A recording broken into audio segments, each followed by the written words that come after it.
What's going on, everyone? Chandler here with LFP TV. I hope you can hear me okay. I'm flying solo out here in the park shooting some videos on the 2018 Mustang. It's no secret now that we have a lot of 2018s in stock, probably around 40 of them, and finally some of the more specially equipped cars are starting to come in. This particular one behind me brings a host of new to 2018 options and upgrades, including the 301A interior package, active performance valve exhaust, and the Magna Ride electronic dampening system. So what I wanted to do is grab this one, since it's a little bit different, and do a breakdown on all the different features so you can see, obviously whether or not they're worth the money. I'll let you in on a secret, they're definitely all worth the money. It's one of the best kind of complete package Mustangs out there. So without further ado, let's break it down. Alright guys, I have to hold the bipod up. It's a little bit too short, so I apologize. But let's talk interior for a second. So this is actually a base GT. And what you guys might find unusual is the fact that there is the giant infotainment touchscreen with the nice toggles and all the pretty trim. This is called the 301A package, and what it is it's basically a GT Premium minus the leather heated and cooled seats. So you get your same cloth seats, which have the updated embroidery, but you get the meat and potatoes of what everybody wants from the Premium, which is that big screen, the toggle switches, and some of the other trim. This is an absolutely fantastic option, and in my opinion, it's a complete no-brainer. I can't stand that small screen. It looks like somebody put a giant calculator in the middle of the center stack. Just my opinion, but if I was to option a car out, the 301A would be a no-brainer. I don't need the leather seats, and to spend the extra $2,000 to get them seems a little silly to me, but I do really enjoy Ford's Sync 3 infotainment system. So again, new for 2018, fantastic option. In my opinion, it's a must-have. Alright, I hope you guys can see me okay. Let's talk exhaust. So new for 2018 is another GT350 hand-me-down, which is called active performance valve exhaust. Basically what it is there's a butterfly valve in here, and depending on what exhaust mode you set on the car, you can actually make it louder or quieter. They even have a new feature called Quiet Start for those early mornings when you don't want to tick off your neighbors. I'm going to page through a couple of the different exhaust modes, do a startup in quiet mode, do a startup in sport and normal, and then a couple revs in each, of course. So stay tuned, this is going to be awesome.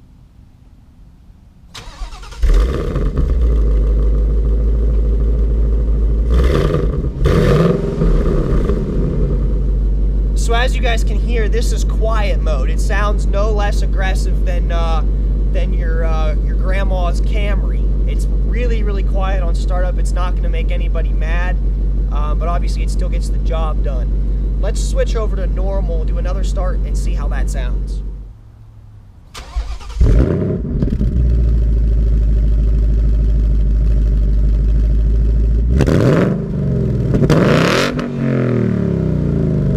So what you guys just heard right there was actually normal mode. It sounds very healthy on startup. Sounds fantastic overall. Truthfully, the only really exhaust thing that I would do to this car is probably a resonator delete. The axle backs are perfectly fine. It sounds great, and for anybody who really doesn't need to spend the money or doesn't want to spend the money to get a little bit more sound, this will do just fine. Lastly, I'm going to kick it over into track mode and start it there. Let's hear what it sounds like on that. Track and sport are virtually identical. I couldn't really tell any bit of a difference. So let me know if you guys can. I guess we'll try sport first and then we'll do track.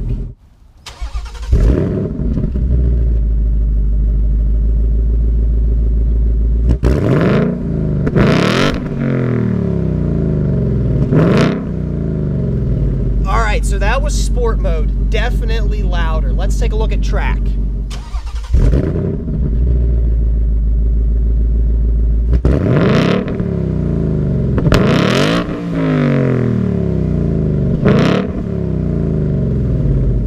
So that's track. Still probably maybe a hair louder. I can't quite tell. You guys be the judge. Let me know in the comments what you think, if you do think there's much of a difference between track and sport. let's go for a drive so I can show you guys what the handling characteristics look like between the sport and the track and the normal modes as far as the magnetic dampening system. All right, guys, so I wish you could see it. Unfortunately, you can't, obviously, because it's behind the tires, but let's talk about the Magnetic Ride dampening system. So what it is in a traditional shock, you have obviously tubes that are filled with fluid, and as the car hits a bump and the rest of the body pushes down, it pushes fluid from one reservoir to the other.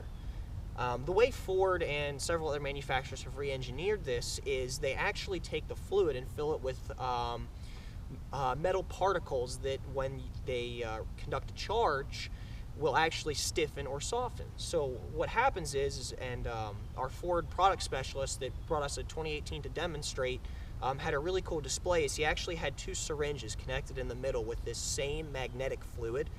And what would happen is when there was no magnetic charge to it, it was really easy to push the fluid from one tube to the other. But when you take a magnet and put it up next to the fluid, it becomes much, much harder for it to move back and forth. And that's exactly what happens when you cycle the car through the drive modes. What happens is the car applies a differing level of energy to the fluid, which in turn stiffens it or softens it. This is great if you want a fantastic handling car that is stiff when you need it to be, but still soft and comfortable when you don't. You don't have to deal with the back-breaking, bone-jarring ride that most race cars have, but you can still get pretty good handling out of it as well. It's about a $1,600 option, and I think for anybody who drives their car spiritedly, enjoys cornering, is going to autocross or take their car to the road course, it's definitely a no-brainer. It really makes the car come alive. I'm going to show you some different driving perspectives inside and try and capture the look of what I can feel. It may be a little difficult, but just bear with me. Alrighty, guys, I'm hoping you can see this okay. It looks like the GoPro is pretty straight. What I'm going to do is I'm going to cycle through the different suspension mode, or the different modes here on the drive system, and I just want you guys to look and see the difference in steering input and how the car rolls based upon the different settings. So let's see if you can see it. Alright, so first up, we will leave it in normal mode. I'm going to move the exhaust up to normal as well, so everything is on normal. Let's take a look. Now keep in mind, this is a closed course. There's no people around. I'm just in a big parking lot, but we wanted to keep safety in mind, so obviously don't go out and do this somewhere else. Alright, so about 20 miles an hour in second gear.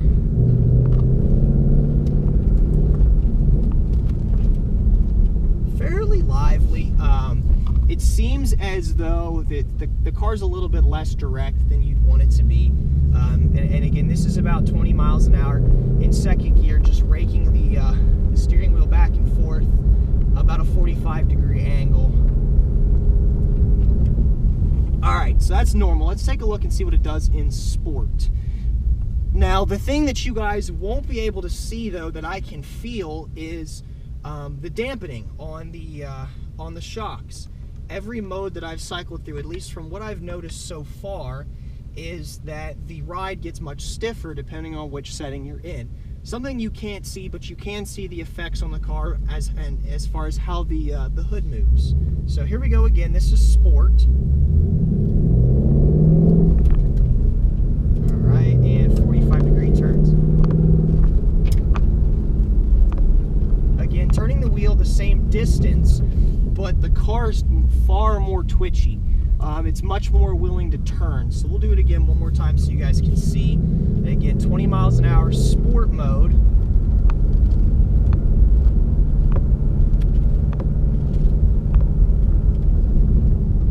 And I can definitely feel a difference. This is a really smooth parking lot, but there's still a couple bumps. And in sport mode, I can feel virtually every bump. It's not jarring or anything like that, but I can still feel them. In normal mode, I really didn't feel much of anything. So lastly, let's go over to track, and every single light has just popped on the front telling me track use only, but that's okay. Here we go. This is track mode. Oh boy, I definitely feel all the bumps now. All right, and look at the difference in responsivity. It is shuffling around all Same thing on the way back. 20 miles an hour. I can feel every bump and pebble in the road, which is a great thing. Bump.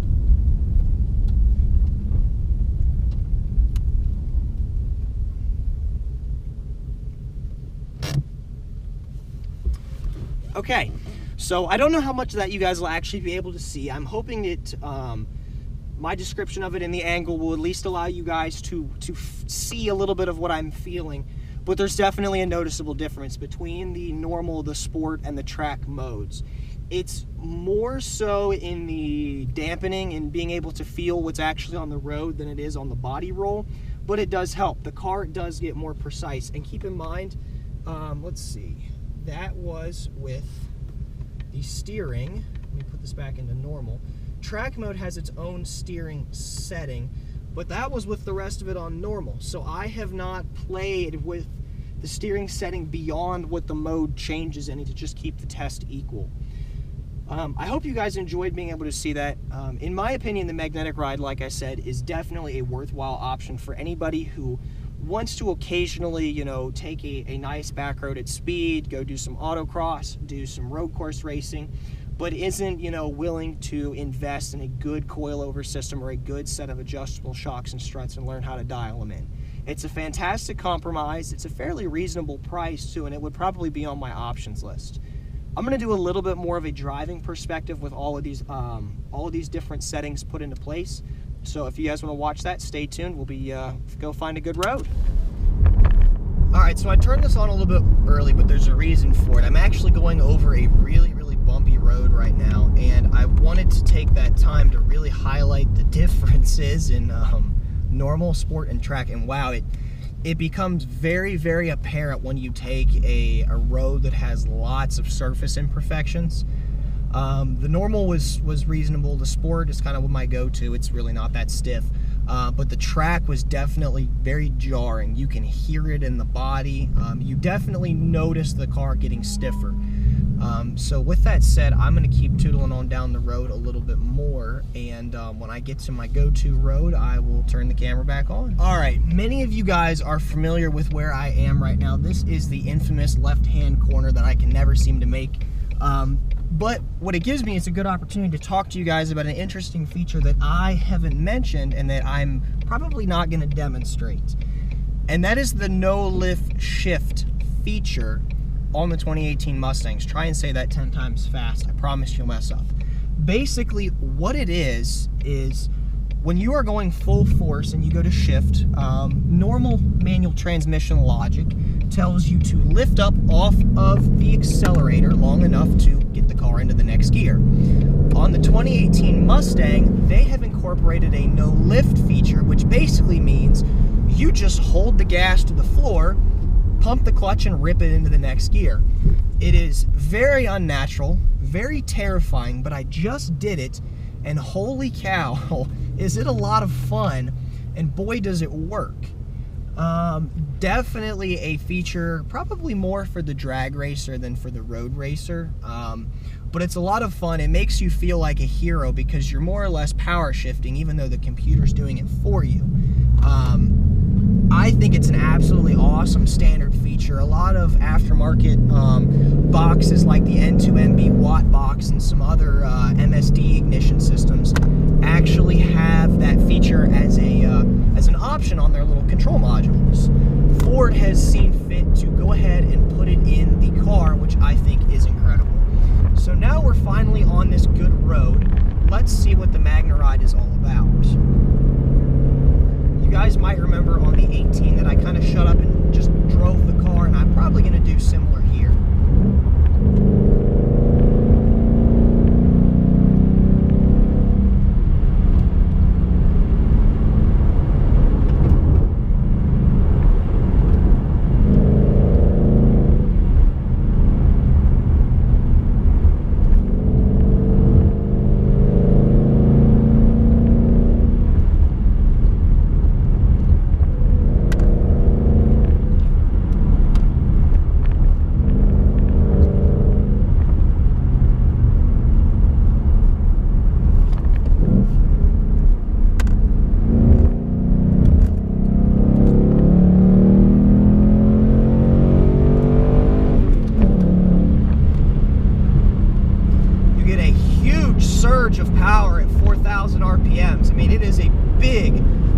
noticeable surge in power, which I find very, very satisfying for those people who kind of drive in the 3,000 to 4,000 RPM rev range like I like to do.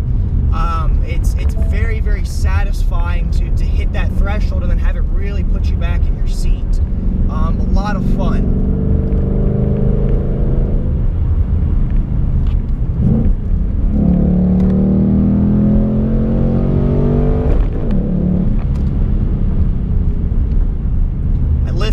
So abnormal to train yourself not to lift. I don't like it. Alright, I'm going to try and show you guys the no lift feature here because I can finally do it on a surface and a speed that is safe enough to not get me in serious trouble. So without further ado, here goes nothing.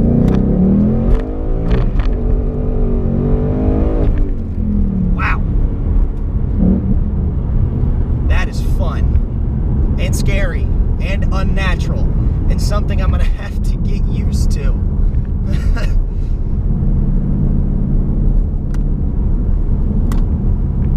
Alright, so there's some tight corners coming up. I'm gonna kick it into track real quick just to see if I can feel a difference.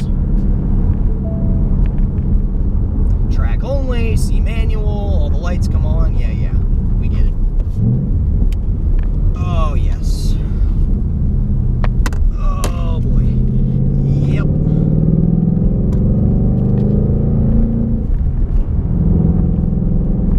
I'm a fan. We're cruising along right here at about 50 miles an hour. But like I said, I see the bump on the ground and I immediately feel it both in the tires and in my butt, which is exactly what a stiffer suspension is supposed to do. You're supposed to be able to get better road feedback, a better understanding of the surface you're driving under, and it keeps the tires on the ground where they belong and not bouncing over the road. So the Magna Ride does exactly what it's supposed to do. Would I put it on my personal car? Well, probably not. You guys know what I do with my cars. I chop them up, I turn them into full-blown track cars, and that's the end of it. It's not the best system out there in the world, but for what it's designed to do, it works really, really well, and I am a big fan. Another quick point that I wanted to comment on real quick before I wrap this review up is that when I drove the 10-speed, I always said that it felt so much faster than it actually was. And I attributed that, a lot of that reasoning, to the fact that you were always in the power band. You know, you can rip through the gears a lot more easily and more safely than you can on the manual. And I'm still going to actually stick with that statement. I think that if I was to buy one of these cars, it would still definitely be the automatic. It's a more accessible level of power. It doesn't feel as out of control per se as the manual does when you have all the power stacked in, 6 gears versus 10. I definitely think that the auto is the better of the two transmissions, but as everybody knows, the manual is still a lot more fun to drive, so it's got that going for it.